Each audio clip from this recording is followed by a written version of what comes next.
Is Maxwell House the best coffee in the whole world? Well, your father says so, and your father knows best.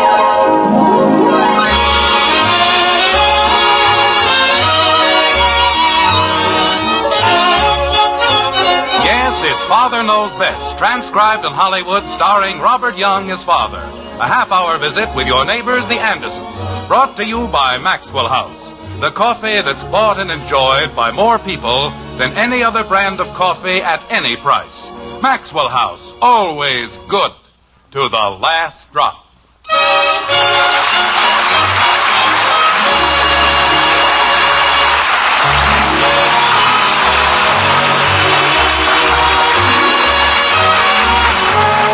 Came the spring with all its splendor, all its birds and all its blossoms, all its flowers and leaves and grasses, and its sulfur and molasses. Of course, that's taking slight liberties with Mr. Longfellow and Hiawatha, but I'm sure you get the general idea. It's that lazy, easygoing time of year when it feels good just to sit around and, well, sit. Anyway, that's the way it is in Springfield, in a certain white frame house occupied by the Andersons. Like this. Betty. Betty. Did you say something, Mother? What on earth are you doing? I'm washing the dishes. I know, but you've washed the same dish 4 times. Now stop daydreaming or you'll never get finished. Yes, Mother. Mommy, I put all my things away like you said, and I was just... What you doing? I'm taking down kitchen curtains. What for? So I can wash them. Why? Kathy, isn't there something else you have to do somewhere? I don't think so. Well, how about drying the dishes? Maybe there is something I have to do. You'll find a dry towel behind the kitchen door. Start on these, Frog Face. Okay. Mommy, doesn't Daddy feel well? Of course he feels well.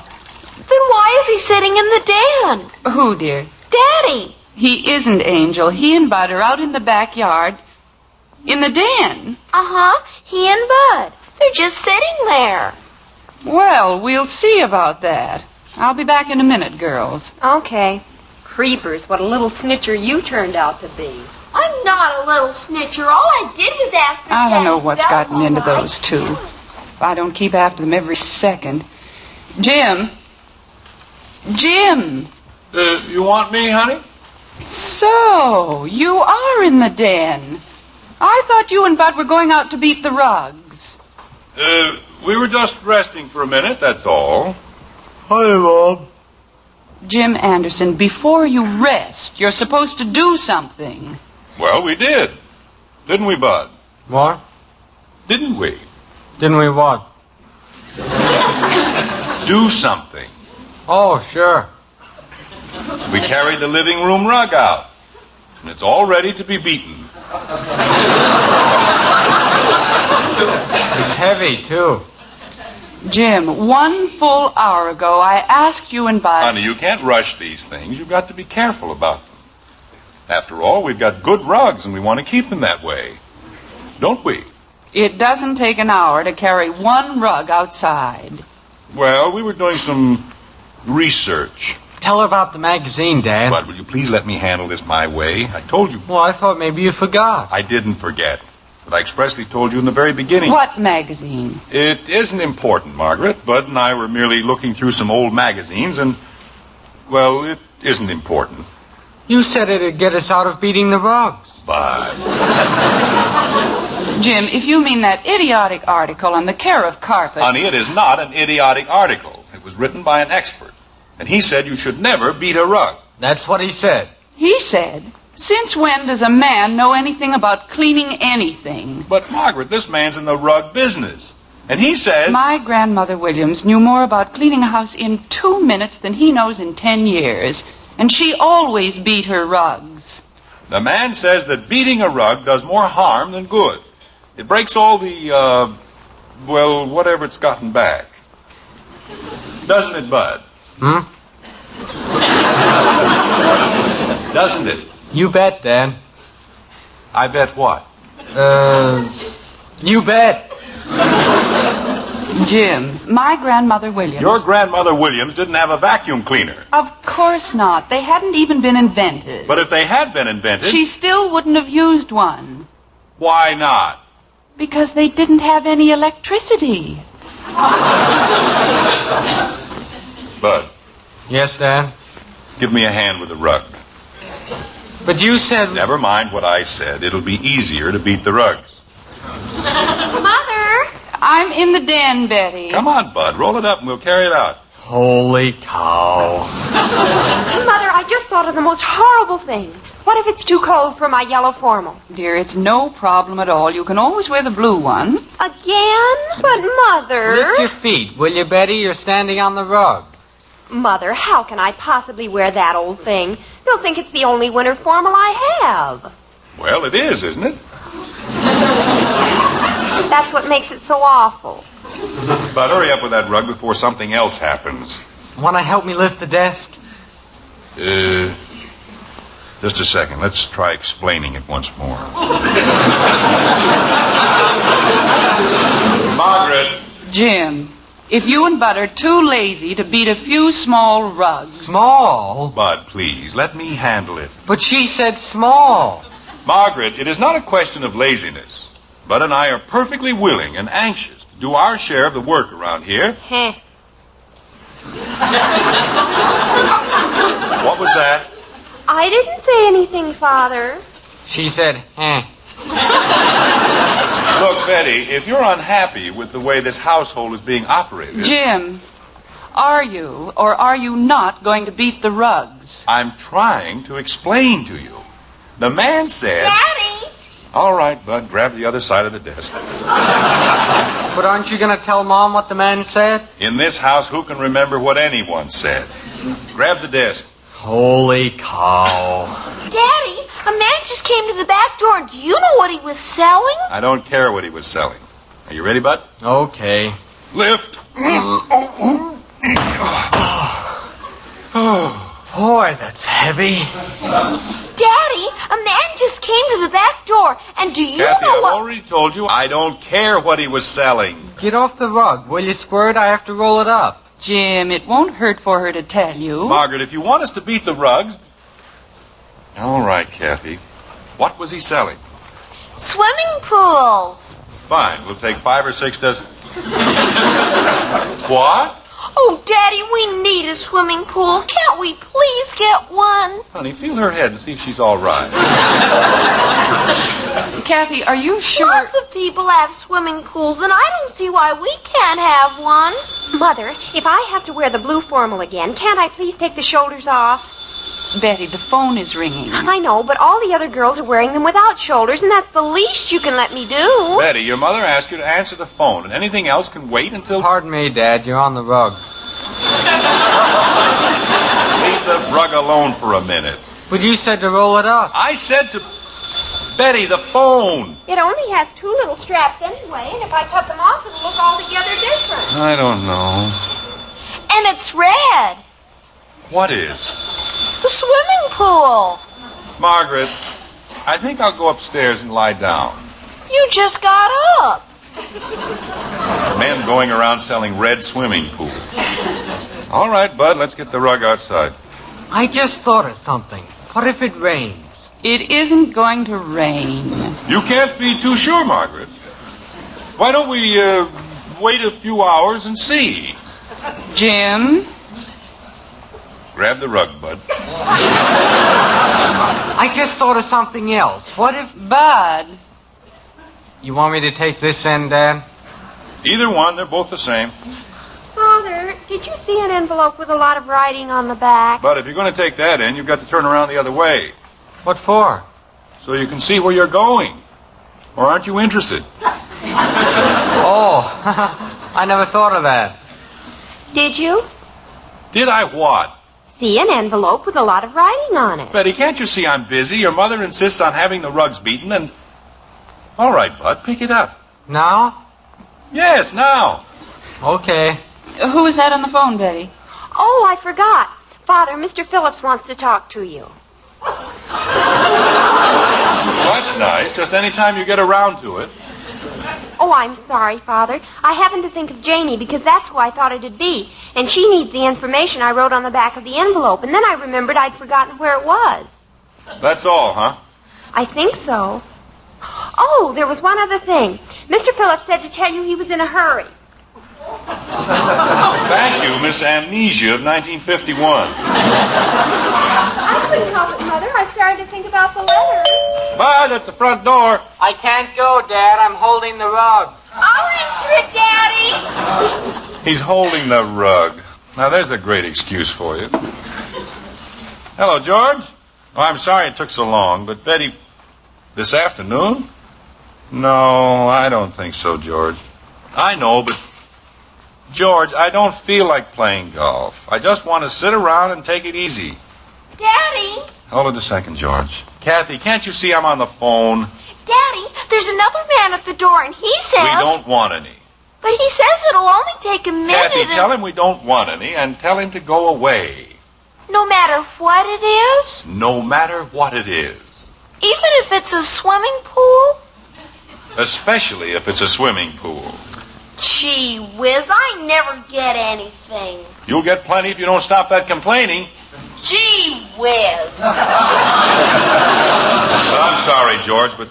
No, honestly, George, I haven't the strength to swing a golf club today. I really haven't. Okay, George. Well, thanks for calling. Sure, we'll do it some other time. So long, George. I wouldn't go around a golf course today if they carried me piggyback. Jim, I think you'd better come in here. Yes, dear. Fine thing. I'm too tired to play golf, and I've got to beat rugs. Father, I'm awfully sorry. Give him the letter, Betty. Give me what letter? I didn't know it was important, and anyway, I forgot all about it. Betty found the letter on which she made her notes. Good. Now, is everybody happy? If they are, they won't be for long. The letter's from Mr. Gribble, and it's for you. What? It was next to the telephone, Father, and I didn't know it hadn't been opened. Give me that letter. But I thought you'd already seen it, and I didn't think... It isn't bad enough to have a son who steals all my neckties. Now I've got a daughter who hides my mail. Jumping creepers. I sent the man away, Daddy, and he said to tell you... Holy jumping catfish. Do you know what this letter is? It's only the key to $20,000 worth of insurance. Why, Jim... Listen to this. Dear Jim, my friend Floyd Miller is here at my hunting lodge, but he expects to be in Springfield a week from Saturday. I know you generally don't go to your office on weekends, so I'm taking the liberty of giving him your home address.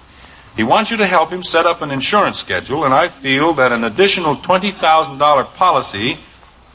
Betty, do you realize what you almost did? I'm sorry, Father. I didn't do it on purpose. Thank goodness it's next Saturday. The way this house looks today... Dad. Wait a minute. The letter's dated April... Betty, when did this letter arrive? Oh, about a week ago. A week ago? Oh, Betty! Dad. It's this Saturday. He'll be here today. Jim, what are we going to do? I don't know, but if anything like this... Oh, my gosh, the man at the door. Oh, dear. Dad. Kathy, did the man say he was selling anything? You mean like swimming pools? Like anything. I don't know. He just said he wanted to see you about some business. Jim, where are you going? Don't you understand? That was Mr. Miller. I've got to stop him. Dad. What is it? Now can I put down the rug? Oh, no.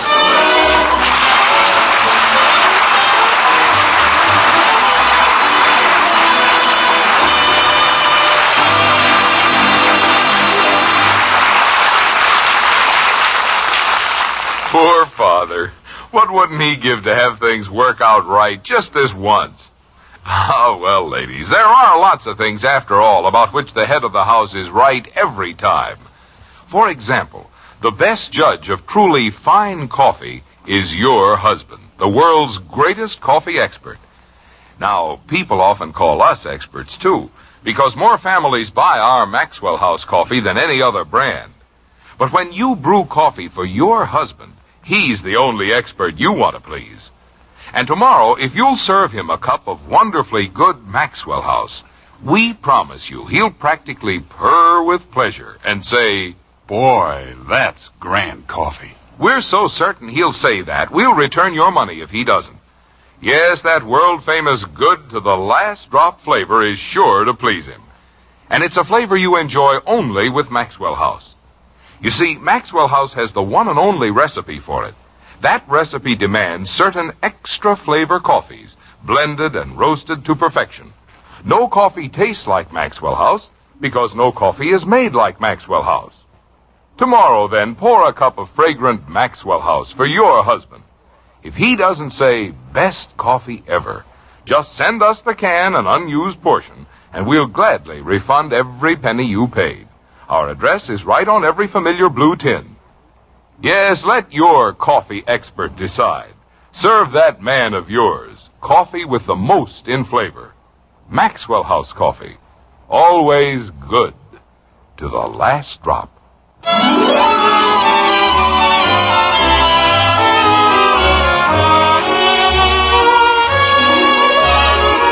It's moments later, and the walk outside the white frame house on Maple Street is full of Andersons. Big Andersons, little Andersons, medium-sized Andersons. They're all involved in a gay little game called Button, Button, Who's Got Mr. Miller? Fascinating, isn't it? Kathy, you've got to help us. You're the only one who even saw him. Saw who? Mr. Miller. Oh, Angel, think hard. Did he have a car? I don't know. Was there a car parked in front of the house? I don't know. Well, don't you know anything? I don't know. What a little dope. I didn't lose the letter. That's telling us, Squirt. You keep out of it. Well, stop picking on her. Kathy, try to think. When he left the house, did Mr. Miller walk over to a car? Jim, wouldn't it be easier to call Mr. Gribble? Honey, you can't call Mr. Gribble. You remember that rat trap he calls a hunting lodge? No lights, no phone, no water. No. What? He didn't. Who didn't what? Mr. Miller. He didn't walk over to a car. I just remembered. Well, now we're getting somewhere. He ran down to the corner. He ran? Jimmy Woody's dog chased him. Oh, fine. How to make friends and influence customers. Dad, maybe if I get on my bicycle. Just a minute, Bud. We don't even know what he looks like. Gosh, that's right. Was he a tall man, Kathy? Well, pretty tall. That's a big help. What's pretty tall? 5 feet, 6 feet, 7 feet? 5 feet. Kathy, 7 feet? let's just forget about that. Was he wearing a coat? Oh, sure. And pants, too. I mean, was he wearing a top coat? I don't think so. All right. So far, we know he's a man between 5 and 7 feet tall wearing a coat and pants. Do you remember what color his suit was? Oh, sure. It was, sort of a bluish brown. Now, there's a great description if I ever heard one. Well, it was kind of blue and brown. How about his eyes? Oh, he had those all right. I mean the color, dopey. Betty, if she can't remember the color of a man's suit, how do you suppose... I remember his eyes, Daddy. They were brown. Not bluish brown? Oh, no. I remember because he looked just like somebody we know. He did? Who? What? Who did he look like? You've got to remember. Try hard, Angel, please. Oh, I remember. He looked just like the Hathaway's Cocker Spaniel. Well, I guess that takes care of that. Jimmy, he couldn't have gone very far. That's right, Dad. He only left here a couple of minutes ago. I know, but which way did he go? He went that-a-way. Betty. I'm sorry, Father. It slipped out. I couldn't help it. You can't help anything these days, can you? Well, it won't do any good to stand out here and argue. All right, let's go inside and argue. I have a better idea. Kathy. Yes, Mommy? Suppose you run down to the bus stop and see if Mr. Miller's there. Okay. Margret. Go ahead, Kathy. If he's there, do you want me to bring him back? Yes. Alive, if possible. Bud, you can ride up and down all the cross streets and see if you can find anyone who... Well... Looks like the Hathaway's Cocker Spaniel. Jim, we're doing this for you. And I'm very grateful. Go ahead, Bud. Say, I've got a great idea. I'll get the fellas to help me. Fine. If you see anybody wearing a coat and a pair of pants, ask him if his name is Floyd Miller. Okay, Dad. We'll make the Northwest Mounties look sick. Well? What? Where do I go? You don't have to answer that. I didn't intend to. All right, Betty. You and I are going inside and straighten up the house. Creepers, we just got it pulled apart. Margaret, you don't think there's any possibility of their finding the man? Why, hey. Now what? There's a taxi. Maybe he saw Miller. Hey, taxi! Taxi! Come along, Betty. What a family. Nothing ever goes right. Taxi? Yes, sir. You want a cab, mister? Not exactly. You see, we're looking for, you didn't happen to see a man in a bluish-brown suit, did you? A what? Well, my daughter's the only one who saw him, and she said... Mister, I almost broke my neck getting over here, and you just want to ask me questions? Oh, no, I'll be glad to pay you for your trouble. You see, we're trying to find a man named Floyd Miller.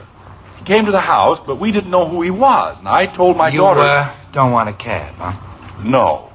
You see, I got a letter from a client of mine, J.P. Gribble, and he said... Where? So now they're hiring cowboys to drive the taxis in Springfield. Isn't that nice? Oh, hello, officer. I was just telling the driver... I'll be telling him a few things myself. Could I see your license, please? What did I do? Officer, I'd like to explain... Just a second, please. What was that you said? I didn't do nothing. What did I do? And let's see now. Outside of making a U-turn, exceeding the speed limit, and parking on the wrong side of the street. I can't think of a thing.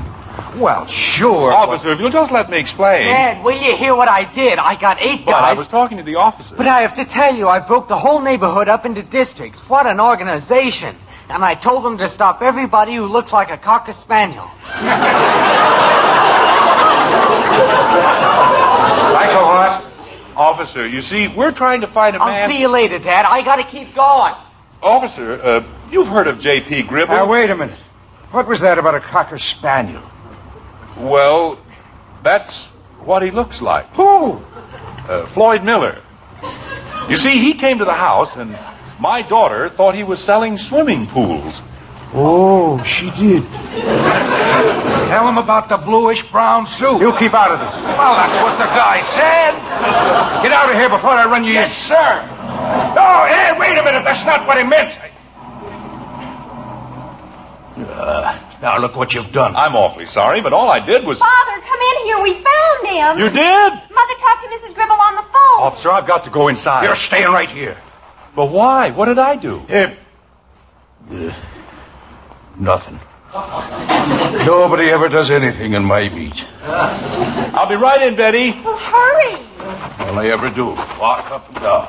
Nobody ever does anything. Where is he? What did Mrs. Gribble say? Isn't it wonderful? Mother had a hunch and called her, and she gave Mother the phone number. Honey, you're a genius. I've been telling you that for years. Remind me to kiss you later. I'll do that. Now hurry up and make the call. It's Rock Falls 235, ring 6. Margaret, I'd love you even if you weren't rich. Oh, you just say that. Long distance is 113. Thank you very much. Well, I was just trying to help. Hello, long distance? Rock Falls 235, ring 6. Honey, Oh, no, not you, operator. I want Rock Falls 235, ring 6. Thank you. Isn't it exciting? Who do I ask for, Mr. Miller or Mr. Gribble? Mr. Finch. Mr. who? Finch, like a bird.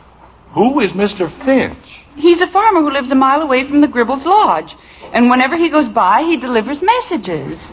Oh, that's a great help. Well, it's certainly better than nothing. Oh, I suppose... Hello? Oh. Well, thank you very much. What did you say, Jim? The circuits are busy. Oh, fine. Dad, we found him. We found him. God, you'll hurt yourself. We found Mr. Miller. We found him. Take it easy, son. Let's not get all excited. Now, where did you find him? Cassie found him waiting for the bus. Creepers. He'll be here any second. I just knew. Wait a minute. Where are you going? I have to stop the fella. Bud, You're paying them 5 cents a block. Well, hurry up! I'll be back. 5 cents a block, 8 boys. This can cost me a fortune. Margaret, maybe I better go help Bud round them up. You'll stay right here and round up the rugs. But, honey, we can't possibly get them... Holy jumping catfish, I haven't shaved. Well, you're not going to shave now. You take care of the rugs while Betty and I put the curtains back in the kitchen windows. Honey, there isn't any... Come along, Betty. Yes, Mother. Margaret, he isn't going into the kitchen. He might. Rugs. How can I get the rugs? Daddy! Well. Hello, Mr. Anderson. Come right in. Thank you. Daddy, I found him waiting for the bus, just like Mommy I know, said. kitten. Bud told us all about it. Well, I'm certainly glad Kathy was able to find you. Oh, that's quite all right, Mr. Anderson. I was only too happy. Kathy, why don't you go into the kitchen and see if you can't help Mommy? Can't I even listen? This will be just business, kitten. It wouldn't interest you at all. Now run along like a good girl. Gee whiz, I never get to do anything. She's a sweet child, isn't she? Yes, she, I hope you'll forgive the way the house looks. It's, well, you know how it is with spring cleaning. Oh, yes. Happens every year, doesn't it? It sure does. You know, I'm going to let you in on a little secret. Oh? I think you'll get a kick out of this. We thought you were selling swimming pools. Swimming pools? Isn't that the silliest thing you ever heard? Well, it certainly is. Swimming pools. Well, I suppose we might as well get down to business. All right, Mr. Anderson. I represent the little giant potato peeler, and I'm going to give you a demonstration of the finest KitchenAid this world has ever known. This is a one-piece solid steel, rust-proof, tarnish-proof, foolproof kitchen gadget. And for 10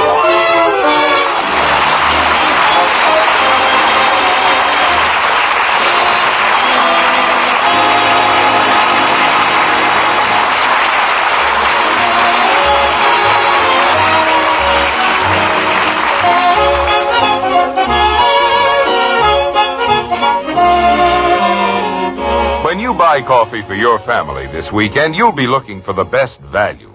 And in coffee, that automatically means the best flavor. For after all, the enjoyment of truly fine flavor is what you really want from coffee. So take home the one coffee that's famous the world over for flavor. Our Maxwell House coffee, in the familiar blue tin with the big white cup and drop. Then let your husband, the world's greatest coffee expert, enjoy that famous flavor. When he smiles and says, "Best coffee ever," you'll know Maxwell House is your coffee. And value? Well, count for yourself all the wonderfully satisfying cups you get from each pound. Yes, for coffee that gives you your money's worth and more in superbly delicious flavor, always choose Maxwell House. Coffee that's always good to the last drop.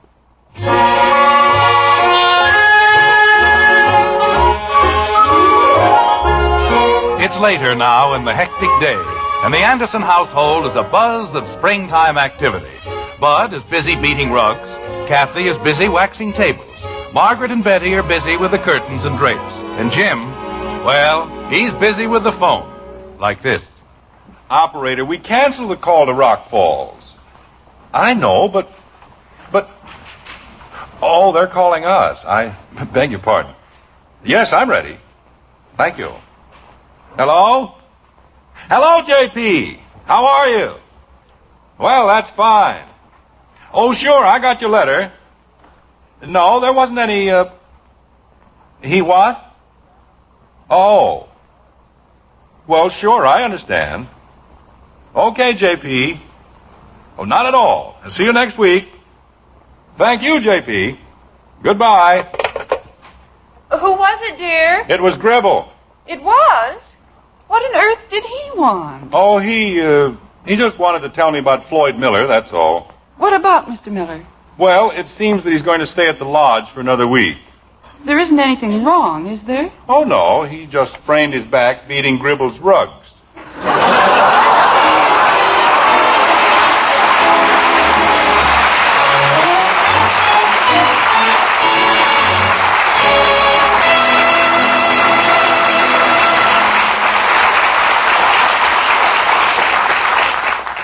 Folks, Gainsey, the famous talking dog, always says, "Gaines Meal. What about Gaines Meal, Gainsey?